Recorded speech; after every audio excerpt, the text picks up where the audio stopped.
When will you reveal a genuine economic policy? You talk about income tax, deficits and debt out of control, but when is the government going to explain to voters how it will drive economic growth, productivity and fiscal accountability? Well, Michael, I pointed out last night, and I think this is a very important point to make.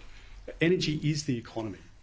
Everything that we see before us, the plastics, cars we drive in, the hospitals we rely on, the phones, the chargers, everything relies on energy in our system. And if energy is unaffordable and if it's unreliable, then it's a disaster for the economy. And you can't have economic growth without baseload power. Renewables in the system are great, but we can't pretend that the batteries last for any more than a few hours.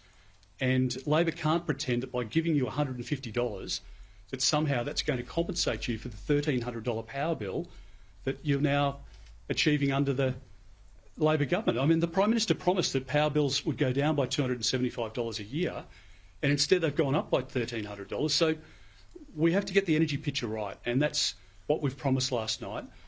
We've said to Australians that, yes, the Prime Minister is offering 70 cents a day by way of a tax cut in 15 months' time.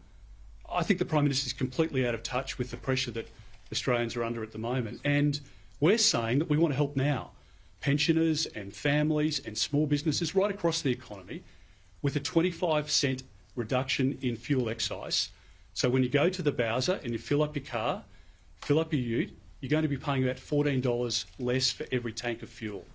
And that is immediate relief now, and it provides support, and it's a very significant economic policy. We've announced our nuclear policy, which is probably the biggest energy economic policy offered by an opposition in our country's history. It will underpin energy security for the next decade, for the next century. And we have announced last night an East Coast gas reservation, which will underpin economic growth over the course of the next decade and beyond. All of that is beyond the Labor Party, and I just don't think our country can afford 3 more years of Anthony Albanese.